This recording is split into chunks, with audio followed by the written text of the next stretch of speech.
Ada seseorang yang berjalan di muka bumi ini penuh dengan kegelapan. Gelap yang mencekam dirinya sampai ia terjatuh ke jurang yang begitu dalam. Dan yang parahnya lagi, ia tidak tahu tempat yang akan ditujunya.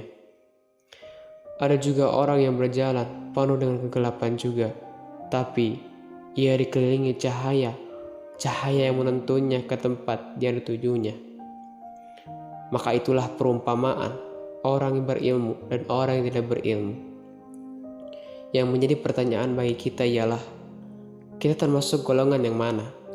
Apakah kita termasuk orang yang berilmu ataukah orang yang tidak berilmu? Allah Subhanahu wa taala berfirman dalam Quran surat Al-Mujadalah ayat 11. A'udzu billahi minasyaitonir rajim. Walladzina utul ilma darajat. Di situ Allah menjelaskan bahwasanya orang yang menuntut ilmu, ia akan ditinggikan derajatnya di sisi Allah Subhanahu wa taala.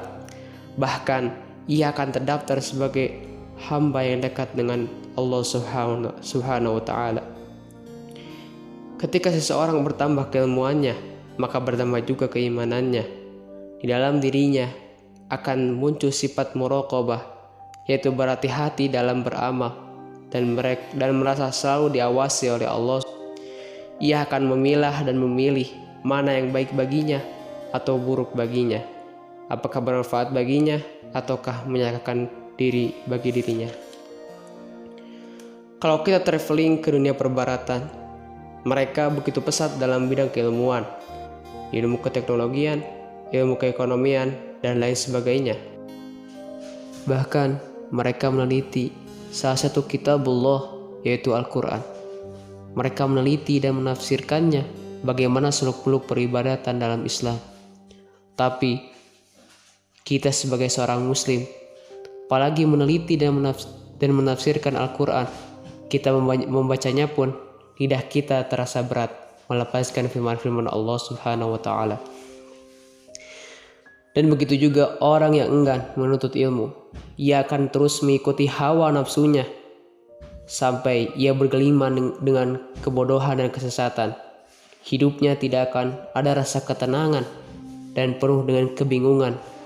Bahkan lebih parahnya lagi, Allah tidak akan meneteskan sedikit pun rahmat baginya. Kalau kita observasi negeri ini, sebagian banyak anak muda atau bahkan anak-anak menyalahgunakan salah satu teknologi yang begitu besar, yaitu gadget atau bisa kita kenal dengan handphone. Mereka menggunakannya sampai memunculkan emosional yang diekspresikan atau dilampiaskan dengan hal-hal yang negatif, seperti adanya pergaulan bebas, perkelahian, atau bahkan sampai pembunuhan. Sebagian besar kaum muda mereka mengatakan, buat apa belajar? Buat apa ngaji? Nanti aja kalau udah tua. Yang menjadi pertanyaan bagi orang yang berasumsi seperti itu ialah, apakah ajal tergantung umur? Apakah ajal harus tua terlebih dahulu? Allah berfirman dalam surat Al-A'raf ayat 34. Walikulli ummatin ajal fa idza jaa ajaluhum la yastakhiruna sa'atan wa la yastaqdimun. Setiap umat mempunyai ajal.